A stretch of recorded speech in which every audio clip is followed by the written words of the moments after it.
Welcome everyone to this special installment of EMS Focus, a collaborative federal webinar series. I am Kate Elkins and I am an EMS and 911 specialist with the National Highway Traffic Safety Administration's Office of EMS. Together with our federal partners, NHTSA's Office of EMS is focused on advancing a national vision for EMS. The projects that we undertake and the resulting resources for the community help with system improvements, measuring the health of EMS systems nationwide, and delivering the data that EMS leaders need to advance their individual systems.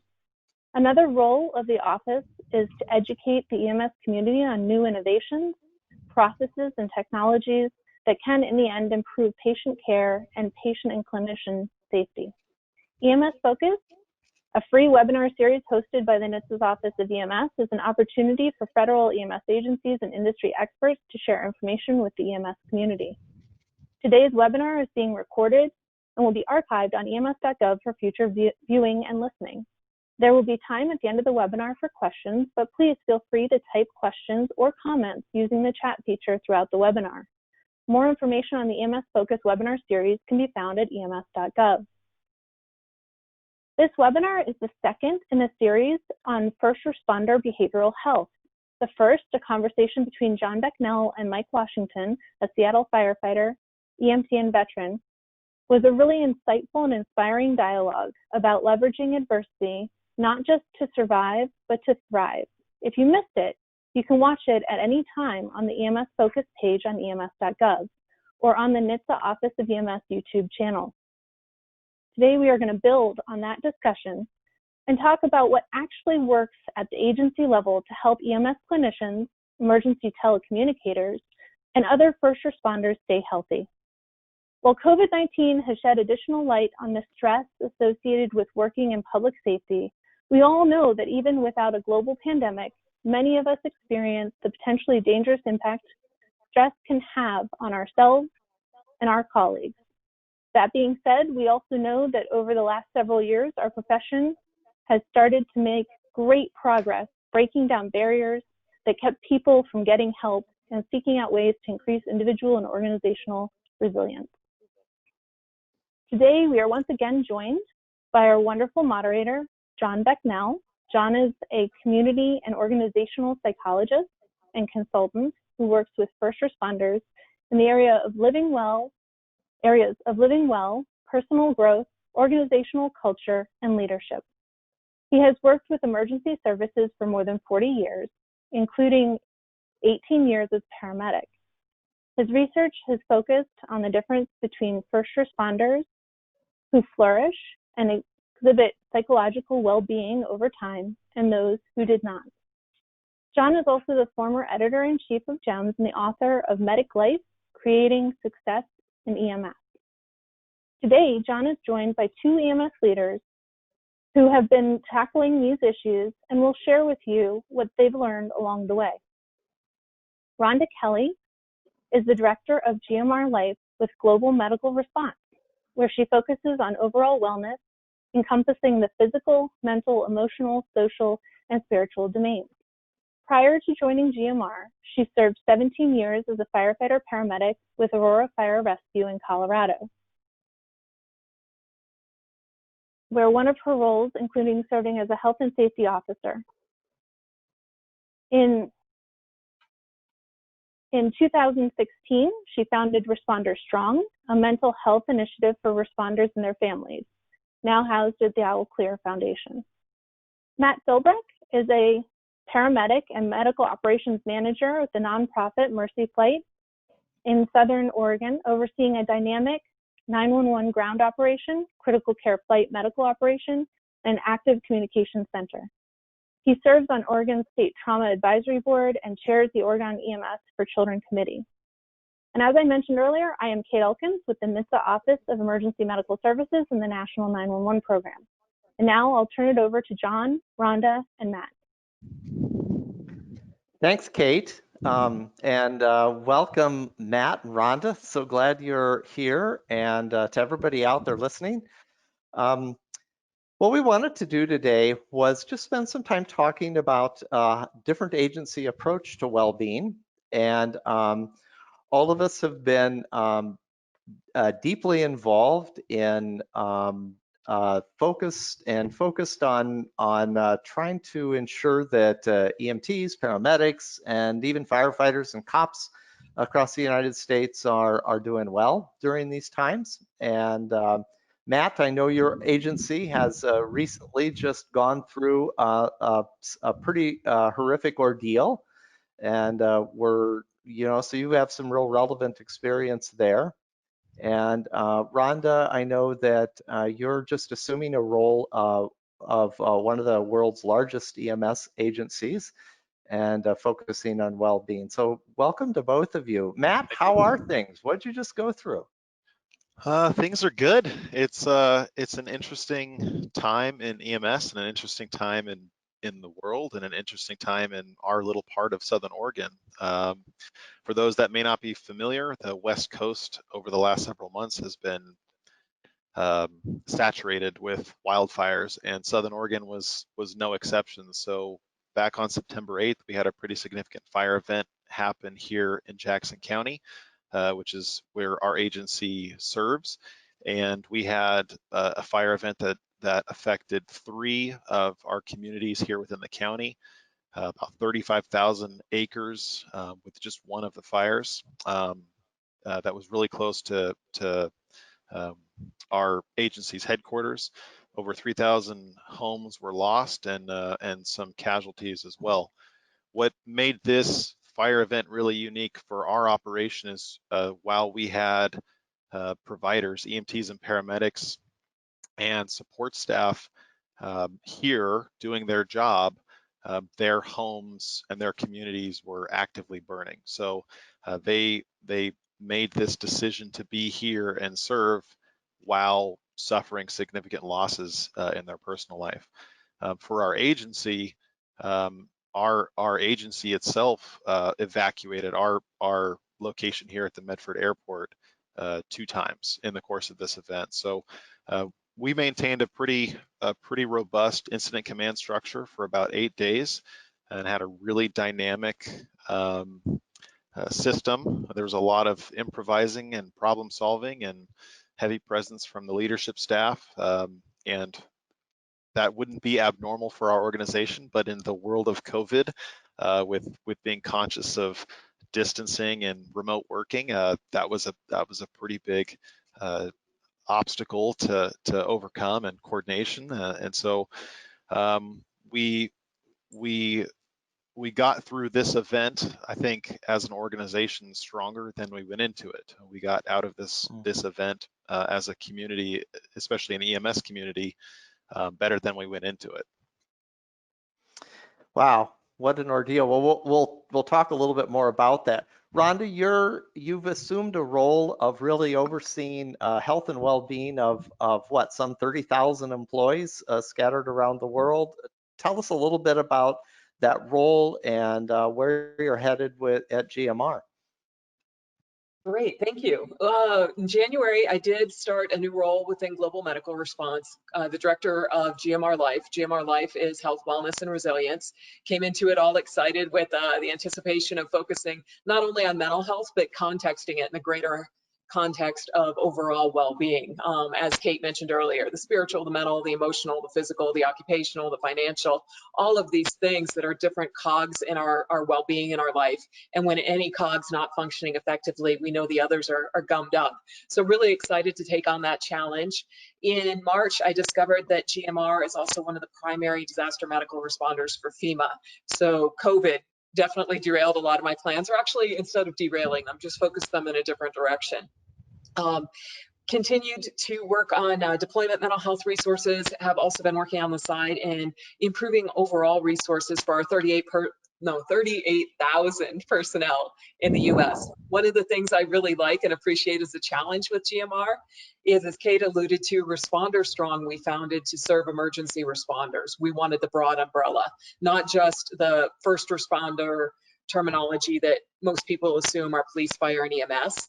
we know that misses the first responder, the dispatchers, and that there's crime scene investigators and child welfare workers, wildland firefighters, search and rescue, all those other people who operate in the same conditions and oftentimes in the same culture that we do.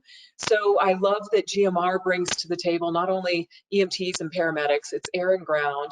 Rural Metro Fire is part of GMR, the largest fire department in the US. We also have many telecommunications center. We have federal and specialty services. So it's a unique challenge. And one of the things that I really like is recognizing that even though we all like to think we're different, we are far more similar than we are different. We face the same challenges. We often face them by viewing them through the same lens that may or may not be healthy or helpful for us. And we are all struggling with some of our cultural assumptions that we haven't questioned in the past, but I think 22 is really offering us a fantastic opportunity to question some of the assumptions we've had. And it's been an incredible motivator, I think, for us to realize we can't put ourselves on the back burner like our culture likes to encourage in us, that whole martyr complex, that if we really want to be successful, if we want to live a good life, if we want to be happy about the way we're showing up and performing, we got to take care of ourselves first. It's not a luxury. Yeah, and one of the reasons I wanted to talk to both of you is a large and a small organization, but also both of you are doing some deep thinking about this.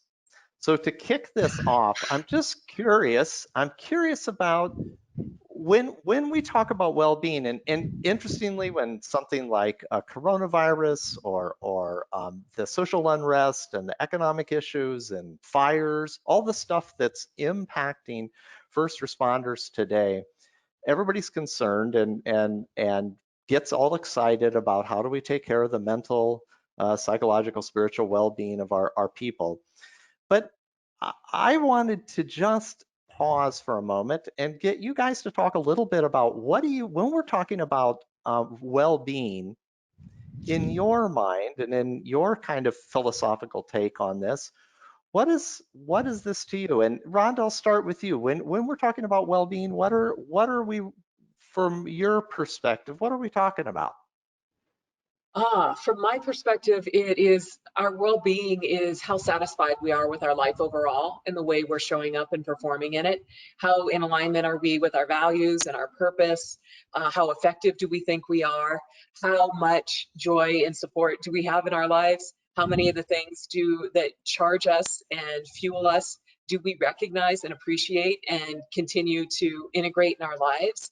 And back to your point about the multiple domains, how aware are we of how well we're doing in each of those, and how willing are we to take the action to bring it up to where we want it to be if there's a gap between where it is and where we'd like to see it be. Matt, anything to add to that? Yeah, I laugh when you say some deep thinking because I think of it as more sleepless nights. What's the last thought you have when your head hits the pillow, and what's the first thought you have when your feet hit the floor? And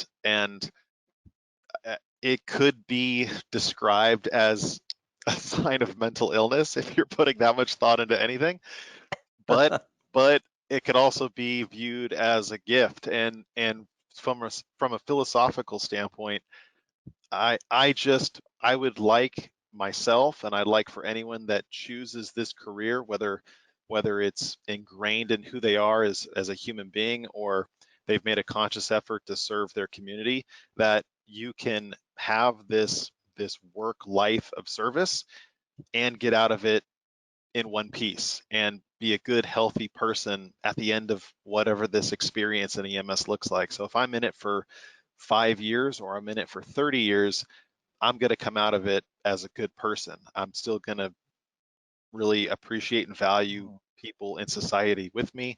I'm going to value and appreciate the people that I've stood shoulder to shoulder with going through this journey with me, whatever patch is on their sleeve, just recognizing that we're all cut from the same cloth, that those responders, and it's kind of this overarching goal that's where I want to be. I don't know the path to get there, to be completely honest. That's what I think I lose most of the sleep figuring out, is what does that path look like? But that's definitely the goal as I navigate through a career in EMS. Well, I love what you're saying, and what's missing and what you both of you talked about is typically when this issue comes up, we wind up looking at what we often term the big five. You know, stress, depression, substance abuse, PTSD, and maybe even suicide. But what you're talking about is the path through those things is really about cultivating and fostering a sense of one's quality of life being well. And I'm guessing you would agree that the most resilient responder is going to be the person who has what you just really talked about in terms of a sense of a life that satisfies and joy and contentment and connection, those sorts of things. So when we talk about this, it's really interesting because it's a little different philosophical take, right? Yeah, it's turning the box upside down. It is. Yeah. And John, I know we've talked a lot about post-traumatic growth and that none of us grow from a place of complacency. So maybe that's one of the hidden gifts of 2020. I don't think any of us are in a place of complacency this year. And it's given the opportunity to grow.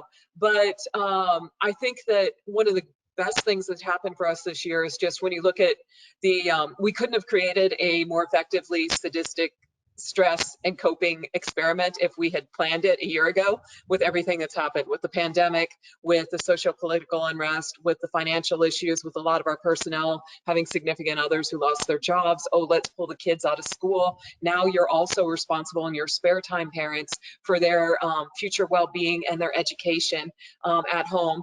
For giggles, we're going to make toilet paper really hard to find. And then continue on with the additional challenges. Hey, let's throw on the added challenge of the largest disaster in history, both in wildland fires and also in hurricane season. Let's throw on a lot of politicalization and polarization of our social scenes and our political scenes, a major election. We couldn't have created a more thoroughly challenging situation if we tried to engineer something like this.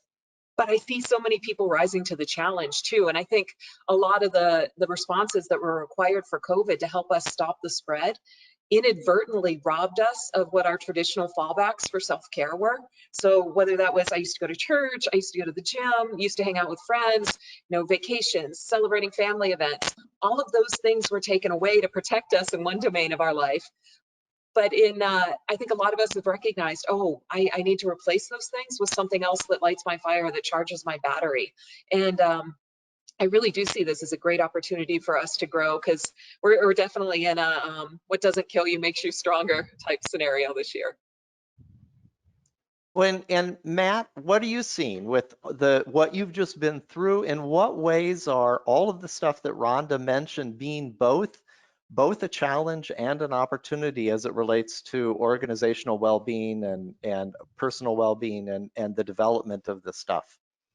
Yeah, there's a lot to unpack there, and our company philosophy and is really fallen in line with exactly what we're talking about. So I get the pleasure of working for a company that has the ability to really own that and emphasize that, and from my position I can see that on a daily basis, and that it looks like everything from engaging in conversations all the way up to policies and guidelines, and everything in between. Recognizing, and sometimes it's really all you can do is talk about everything that Rhonda just said. All of those bullet points of stress are going to affect us as providers. They're going to affect us as an organization. They're going to affect us as a community. They're going to affect us as a nation. So where can we find opportunities for growth? Where can we find opportunities to engage in conversations? Where can we find opportunities to brainstorm ideas and things that work? And it's really tough to put, from my experience, especially going through the last 9 months, it's tough to put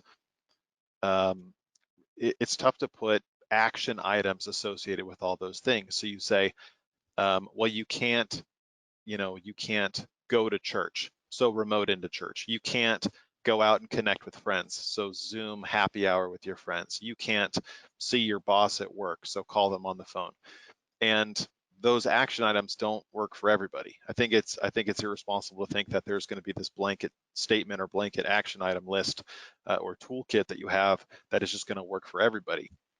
If you pull back a little bit, and one of my resounding messages to staff that I have the pleasure of working with is just focus on maintaining balance. Now that's so incredibly subjective. There's no way to really articulate what's balance for me versus what's balance for Brett, which is what's balance for Darren. Those people have to figure out what that balance looks like for them, and also being okay with the idea that maybe you're going to be unbalanced, and that's also all right. And if you could recognize that you're not balanced and you don't have this work life equilibrium, and you recognize, my colleagues in critical care medicine call it a ventilation perfusion mismatch when you talk about taking care of really sick ICU patients. Well, if you have this mismatch, you recognize the mismatch and you work to correct it. So if you have this mismatch in balance within your personal life and your work life, recognize it and then focus on those action items that work for you. Whether it's more time with your family, maybe it's less time with your family, maybe it's more time at work, maybe it's less time at work, maybe it's focusing in the moment or being really engaged in something that you're passionate about. I know, Rhonda, that you and I have talked about the fact that all of this has created a new awareness amongst first responders who previously might not have acknowledged or talked about well-being issues because it's knocking them between the eyes and all the things that Matt just talked about. There seems to be a new openness. Talk about that. Fantastic. Again, I think that is inadvertently one of the gifts of 2020. I touched on our culture earlier and how our culture has been very toxic in the sense that it communicates very effectively to us that the admission of any mental or emotional impact from the job is clearly a sign of weakness and we're just unfit for duty and should get out, which has been a formidable barrier for us. I think there is a lot of internalization of that message among emergency responders. I know I've felt it myself. And I think the shame that comes with that has actually led a lot of responders to their deaths to take their own lives because they don't want to be the one who looks weak and reaches out and admits, hey, I need help, things aren't right. This year, I think it has finally gotten so crazy that responders now acknowledge if you're still feeling good, you're not paying attention. These are normal reactions that we always talk all the time that we are experiencing abnormal reactions or normal reactions to abnormal situations.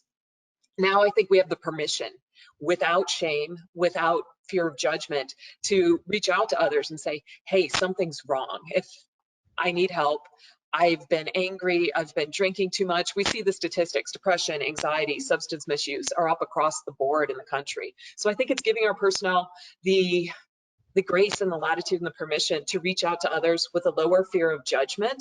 And also that allows our personnel across all response branches to get to that venerated point of vulnerability that we talk about forever, but we all are used to going into situations with our shields up. And this is very isolating. It keeps us trapped inside with the shameful emotions and so on and so forth. But now this year, people are being forced to be more vulnerable with each other, even if it starts with a, wow, that was messed up, and then starts to launch into a greater impact of how 2020 is impacting us. And maybe not just 2020, but that call 2 years ago, that call 5 years ago, all of the cumulative things that we had been compartmentalizing as we were taught for years over our career, that now I think we have some permission to bring those out. And I think that agencies are being forced to talk more openly about this because we can't hide it. I think that individuals are, at the same time as they've been robbed of their self-care supports in the COVID response, they've also been robbed of their ability to escape situations, to just step out, to numb, to not acknowledge that we're all immersed in all the aspects of our life, for better or for worse, and being forced to address them now. So it seems that this is an opportunity that we shouldn't let slip by. And maybe one of our messages that we want other agency leaders to recognize on this webinar today is the fact that there is a, maybe we could call it a softness or a vulnerability that first responders are feeling, that may open them up. Something that I'm often concerned about, and Rhonda, I was just looking at your website, the ResponderStrong, and if you guys aren't familiar with this, it's pretty amazing. Just Google ResponderStrong, and it's pretty amazing stuff that Rhonda has done in terms of pulling all of this together. But you have some statistics on there that say 75% of leaders now say that their folks have access to peer support. 60+% of leaders say that they have made available licensed mental health professionals to their people, and we could go on down the line of statistics. But here's the gap that's often there, is when we ask first responders, what would you tell somebody else about taking good care of yourself? They know how to take care of themselves. The gap is in what they actually do, the action. So we kind of call that the well-being paradox, in that people know but don't do. And so I'm just curious how we might capitalize on this opportunity to begin to start normalizing. I guess that's what you're talking about. And Matt, speak up here. Normalizing the vulnerability that's necessary before we'll actually even begin to take care of ourselves. Yeah, it is not easy to be vulnerable. It is not easy to be vulnerable in this career of EMS. Whether you're talking about EMS, fire, law enforcement, you have an expectation from the public and from everyone that you serve that you perform perfectly 100% of the time. There is an absence of a margin of error, and it doesn't matter if you're in 911 ground or critical care flight or single role fire service or law enforcement. Everyone else in the community expects you to perform flawlessly 100% of the time. To then take that overarching pressure that is just inherently placed on responders and then tell them, hey, go ahead and tell me your vulnerabilities, tell me your weaknesses, tell me what your deep, dark feelings are. And do it at this place that also requires excellence. Then it's so foreign that people just can't do that. And that's okay. You're talking about human behavior. We've conditioned providers historically to not be vulnerable. And so I find it incredibly difficult to just pull a room of people. If I were to go grab 15 paramedics and EMTs that I work with, put them in a room and say, hey, tell me what you're vulnerable about, it's going to be a very quick and quiet conversation. But if I bring to them practices that promote separation from the role, which I think you could link ultimately to being vulnerable, because we're all vulnerable in our personal lives.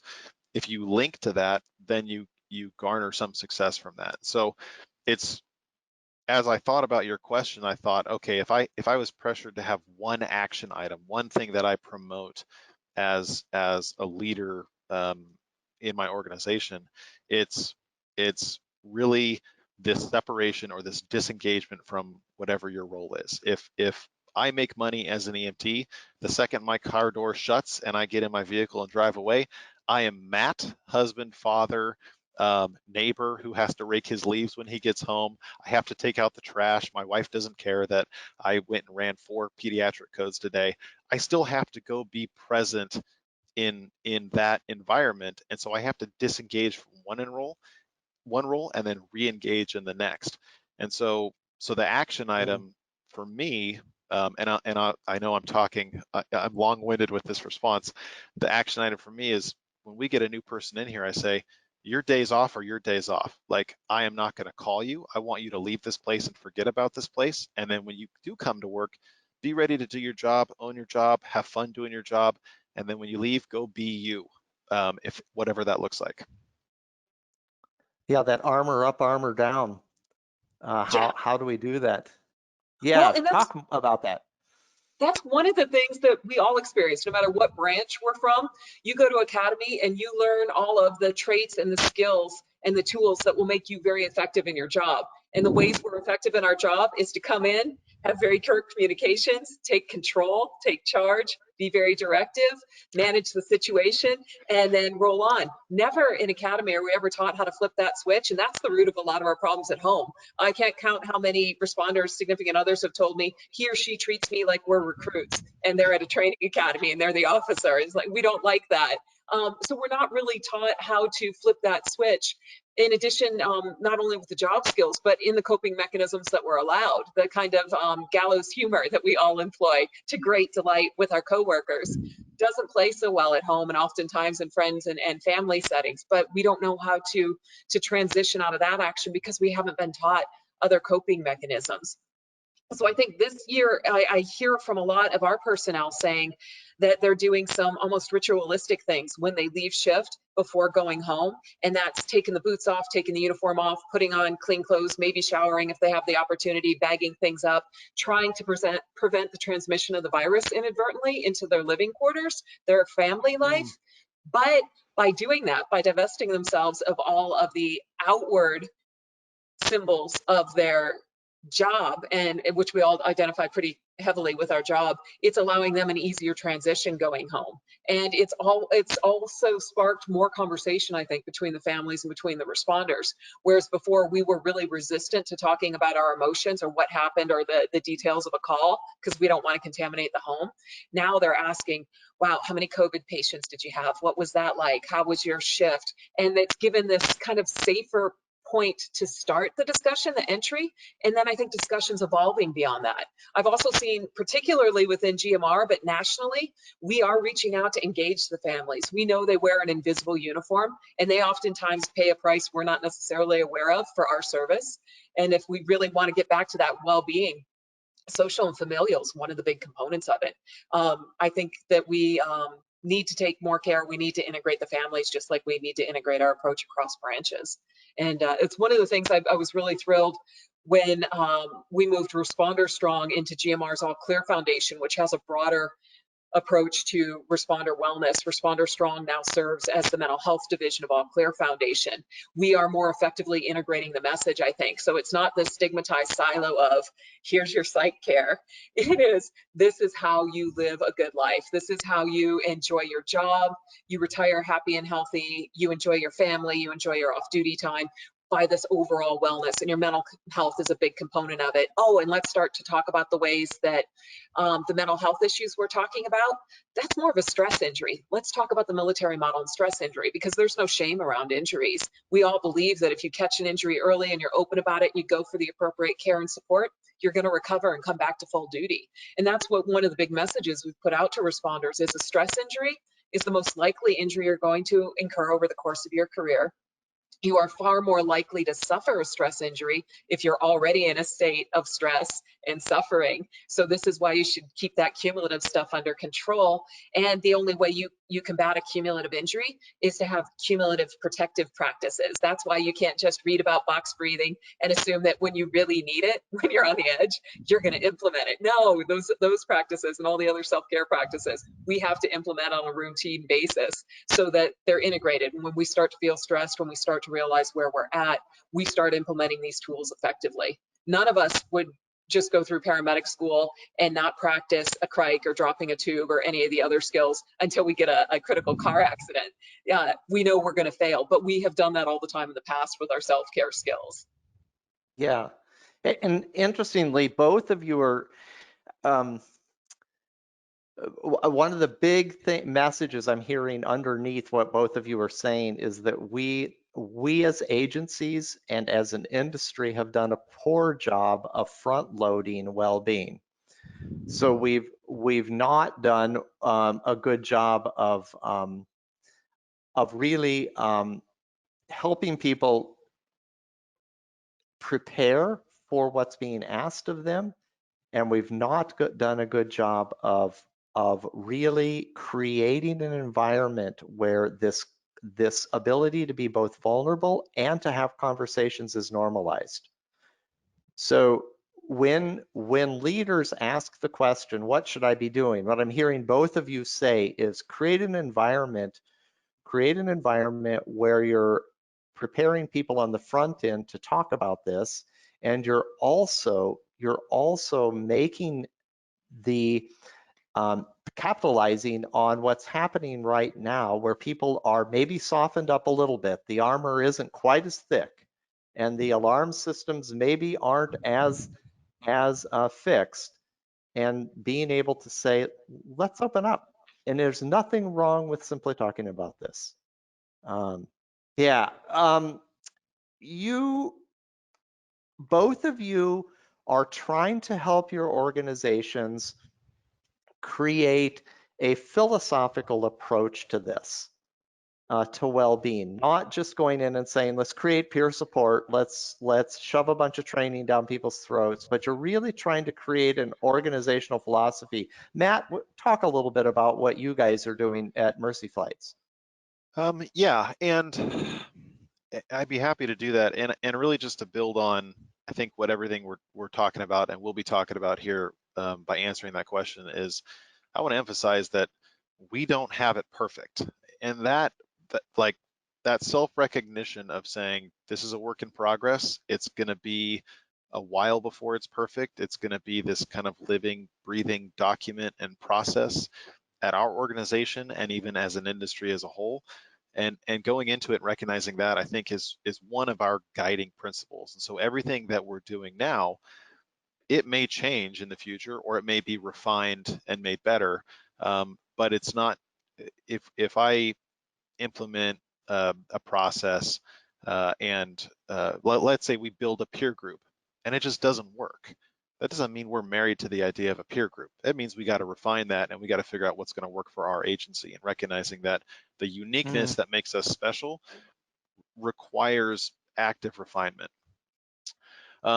What Mercy Flights is doing is we have built over the course of about a year, and when I say it's slow and deliberate, it's intentionally slow and deliberate, this idea of a living well philosophy. And our living well philosophy is really just a statement of what our organization and our leadership team values. It's an agreement between the leadership group and the rest of the company. It's an agreement that we have, that we hold each other accountable to, and it's really just a template of exactly what's going to work for our organization as it stands right now. And so we do have that overarching philosophy of, you can live well, you can have an emotionally healthy life while maintaining a good positive career in EMS. And if we make that assumption as a truth, then what are we going to do to prove that truth? If that's our hypothesis, what's our supporting evidence to do that, and how are we going to build that evidence? And that's something that has to be completely owned by the entire organization. And so I know it's a kind of a hot word right now, but if you talk about agency culture and building a strong culture, that's something that is an absolute necessity. So having a strong leadership team, having a strong culture, providing education, providing peer support, having a toolbox of resources, recognizing I'm not a mental health professional. I don't pretend to be one, but I can put you in touch with someone that knows you and knows your job and knows the stress that comes with that job, and they are a mental health professional, and they can get you that resource that you need. I have your philosophy statement right in front of me, and one of the things, I'll just share this part. It says, the leadership team at Mercy Flights believes and desires that every employee can and should cultivate a life that is personally fulfilling and meaningful by supporting emotional and psychological health.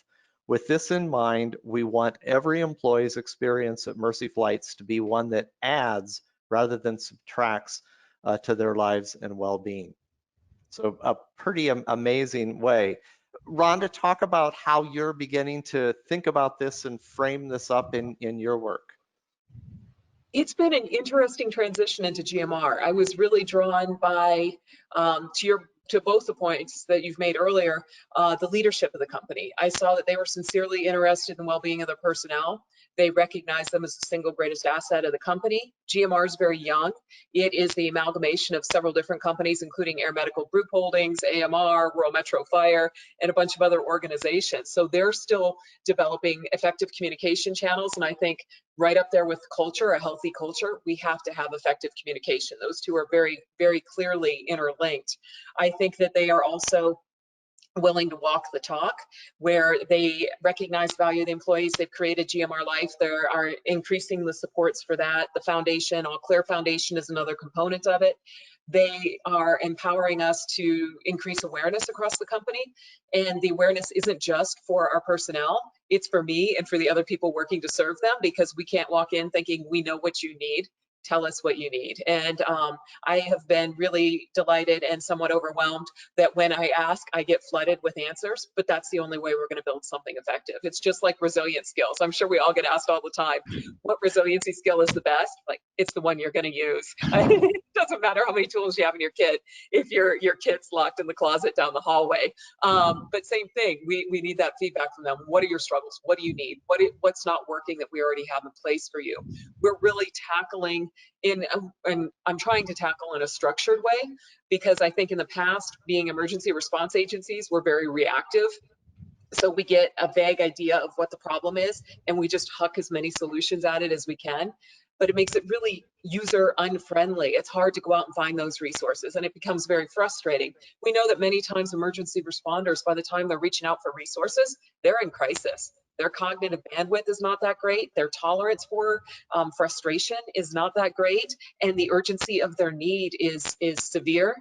The window of opportunity is very narrow. So working right now, I'm really focusing on a structured support, pulling together our peer support teams across the company, getting them unified, not only in training and in leadership, but creating communication channels for them so that they can be the ambassadors. They can be the conduits to not only the mental health supports we have, but the overall wellness supports. I believe that that structure, the leadership support, the communications are the key things we're doing. And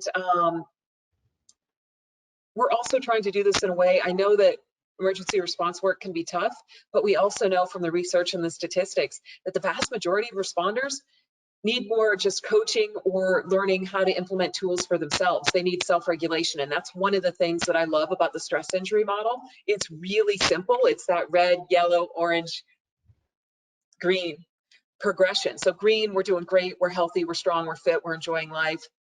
Yellow, we're starting to be impacted a little bit. When we recognize we're yellow, we can self-regulate with the right self-care practices and bring ourselves back to green. When we get to orange, that might be where we need to talk to peers or talk to buddies or chaplains or somebody we trust, but we can still pull ourselves back into the green. And that recognition when we're in the red zone, okay, things have gotten a little more intense and severe. Instead of just having a pulled muscle, you got a broken femur, you need to go to a professional, to your point earlier about a qualified mental health provider who gets the profession, who understands the underlayment of trauma, the accumulation of stress, and that there is no shame in doing that, and that can put you back to green. And really delivering that message and conveying that framework, that mental model to our personnel, so that they also not only are aware of what's out there, but they're more internally aware of what's going on in them and what they need in that moment, what resiliency skills, what helps, what supports to get themselves back to green. And so they feel empowered. You know, it's one of my big soapbox things that it's easy in the emergency response world to go to victim mindset and to feel like we don't have any control, especially when our sense of meaning and purpose in life has been challenged by what we see, because we don't see the best, bright, shiny aspects of life. And really getting people to understand that it's your obligation at that point to reframe what your meaning and purpose is. You can't just give up hope, because that takes us down a path none of us want to see anybody on. So that was kind of a rambling answer, but that's kind of, we're very early. Big challenges, and I'm really excited that it's been a team effort. As I reach out and ask people what they need, what they want, and if they're willing to volunteer and help, I'm hearing resounding positive responses. So that's been rewarding. Yeah, and I like the idea of a resiliency toolkit. And I love the word resiliency, but I don't love the definition of resiliency. I've always heard it as your ability to bounce back, and I think that's resiliency 1.0. I know this will sound crazy, but I was reading a lifespan development psychology textbook and looking up definitions. And one of the definitions I found in that was resiliency. And the way it was described was a positive adaptation that comes from the context of adverse experiences. And so if you look at all of these stressful events in your EMS careers, those adverse experiences, the goal is not to get back out there at the same level to go have more adverse experiences. It's build a toolkit so that you come out of whatever that looks like better than you went into it. And that, if we can build a toolkit for providers, then it's possible to, I mean, it's like this dream to have a career in EMS, and you're better than you went into it. You're more mature, you have a better outlook on life, you have more respect for society and the people that you share this planet with, and you can come out of it a better person, whatever that looks like. So now you're talking, Matt, about, I think, what will fundamentally change the way agencies approach well-being. We somehow have locked in on an idea that to go on difficult calls, to run toward danger and deal with people in crisis will somehow whittle away at our well-being, and that we have to stand against it. Instead, what I hear you saying is that this job is an amazing job that, with the right tools, can be leveraged into an amazing life full of satisfaction and meaning. And if we start asking ourselves, how do we create the toolboxes that help people from the academy when they first start all the way through retirement continue to leverage the difficulties that will be inherent in this, but leverage it into becoming a better version of ourselves?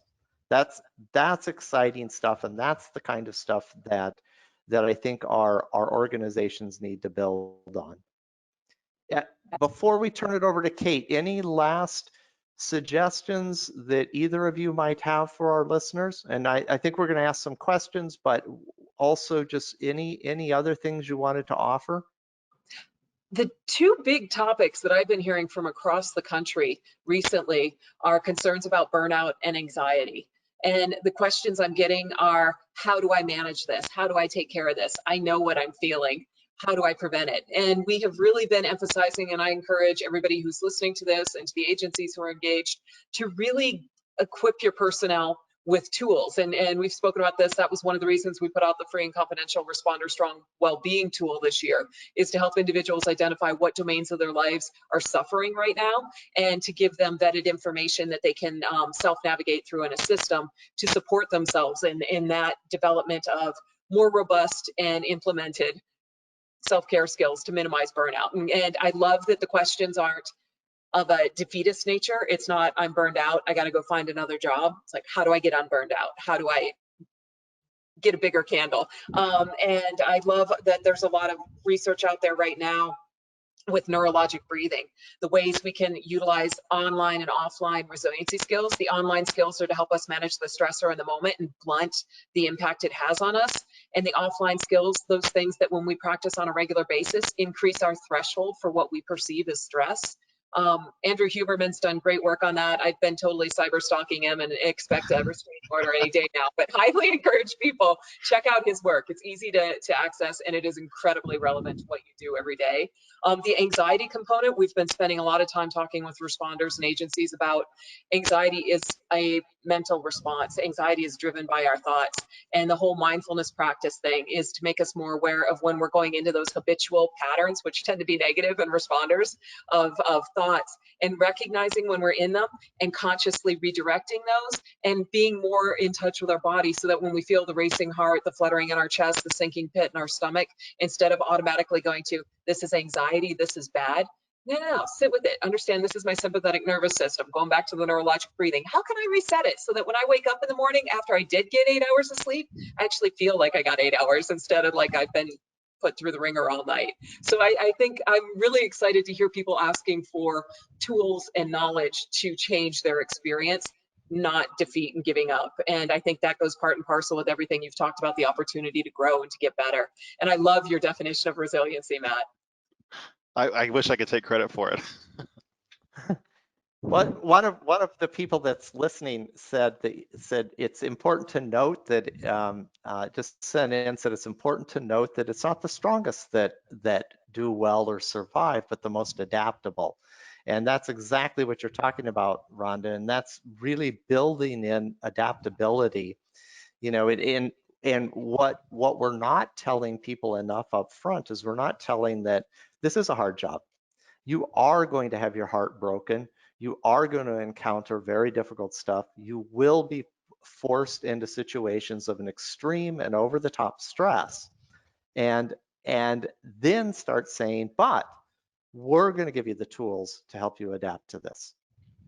So, well, Kate, how do you want to go from here? Do you have questions for us, or do you have thoughts or ideas that, as we finish out here? So this has been a fabulous conversation, and I kind of wish that we had more time. We might have to do a round 2 in the future, but I think that what's ended up happening is we have talked ourselves up towards the edge, and I don't want to have people feel like their questions are being missed. Anybody can submit questions right now. We will try and catch up with the speakers to get them answered, but we have put everybody's email address up on the slides right now. So hopefully everybody can see everybody's contact information.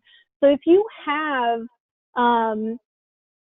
a person that you have a question, or if you want to clarify something that was said, Rhonda, apparently everybody wants to know who you're stalking right now. So if there is something that you've mentioned, or a speaker has mentioned that you want more information, you want the contact of the program, or you want a reference to one of the topics that they brought up, you can email them directly at these contacts that are up on your screen.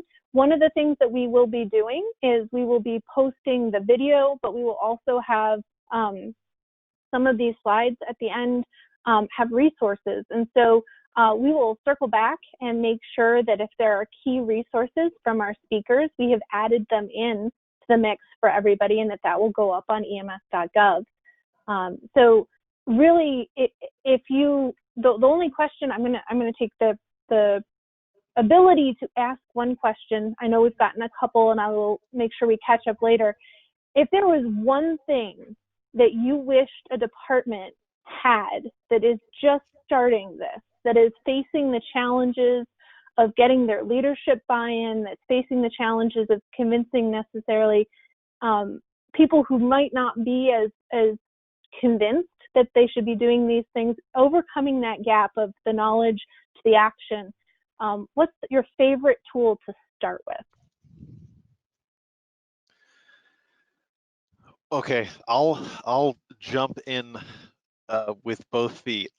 I would say at every EMS agency across the United States, there is at least one person, whether you're an agency of 15 volunteers or an agency of 38,000 providers, there is at least one person who has a passion for taking care of the people they work with. Identify who that person is, build that relationship, leverage the relationship, give them the tools, empower them to do the research and to make the contacts, because this is not where I am, where Mercy Flights is. It's not because one person here decided they wanted to do it. We recruited the resources. We asked for help when we needed help. We reached outside of our agency's boundaries. We've talked with our agency partners across the United States, whether, I think historically you refer to them as competitors. We're all in this together, and this is way more important than ambulance service area boundaries or jurisdictions or areas of service. This is way more important, and this is something that can unify every agency in the United States. That this is something we can all work together on. And to piggyback on Matt's comment, yeah, I think we definitely moved away from the enemy within model to the ally within model. I have not yet encountered an agency who doesn't have one of those ambassadors, somebody who's just super passionate in the tribe, going for wellness, wants to improve the well-being. To piggyback upon that, I am seeing nationally, and this is how we founded ResponderStrong, it's how All Clear Foundation is operating and other organizations. We are aggregating the resources that are out there and helping package them in a easily accessible, understandable, and implementable way for organizations. So I see not only are individuals and organizations starting to connect with each other, but we're having these formerly somewhat competitive groups who are trying to help coming together and recognizing there's enough need for all of us. Let's collaborate. Let's build a net that has smaller and smaller holes so we lose fewer and fewer responders through those holes. And let's really focus on the positive side of things. I loved in my first conversation with John, we talked about focusing on the potential rather than the pathology. And I think this year is presenting us with a ton of potential, and it's only pathology if we label it that way. Following Matt's definition of resiliency, this is a time of incredible opportunity. We can't ignore the people who are in the red zone. We need to approach this in a triage-like fashion, make sure we got the crisis supports there. But the biggest bang for our buck is going to be in prevention, starting before academies, teaching our recruits, integrating wellness into every aspect of the training that we already do, and continuing, to John's point, to support our people when they retire. We owe them that. Yeah, and if I had one thing to say to agencies out there, it'd be to the leaders. And the leaders what I'd say to the leaders is do your own work. The vast majority of you as leaders are not the epitome or the model of well-being. So start doing your own work. And if you get involved in your own work, then you can actually be a model of it and speak from a place of authority. It's very hard to tell your people to practice well-being when everybody from medical director to supervisors lives lives that are out of balance and not models of that at all. So do your own work and then talk about it with your people. Okay, Kate. Excellent work. Well, so I'm going to do a little bit of wrapping up, but I would encourage everybody to take your call to action, do the work, put in the work, and make the difference and build a better system. This is awesome. Thank you, all of you. So I have a couple of wrapping up. As we wrap up, we want to make sure to share some other resources related to this topic. It's important, especially, it helps that you keep your notes in the right place. Sorry, everybody. As many of you know, there are also many other resources available from national, state, and local organizations. We will be building out additional resources from our speakers as well. As part of the work I've done and many of our federal partners have been doing with the COVID-19 task force, we've created a behavioral health resource document for first responders. It's available on ems.gov under the COVID-19 page. It is currently in revision. We are collecting and improving and updating that behavioral health resource document at this time and would welcome any submissions to be reviewed by that group of subject matter experts as well. This document will be reposted on ems.gov when it is updated, but the current document is the one that was put out by the task force earlier this summer. And of course, if you or someone you know is struggling, reach out right away. It is never too early to ask for help, and there are plenty of resources available. You'll also find these documents and more on the same page, and of course, we will post these slides as well as a built-out resource document at the end onto ems.gov. Unfortunately, this is all the time that we have today. Please don't forget to visit ems.gov for more information on the NHTSA office page. And I want to do a special thank you to our partners at USFA who helped with the organization of this second webinar early on. And we will continue to collaborate. This is webinar number 2. My mission is to make it 2 of many. So hopefully we will have many more to come.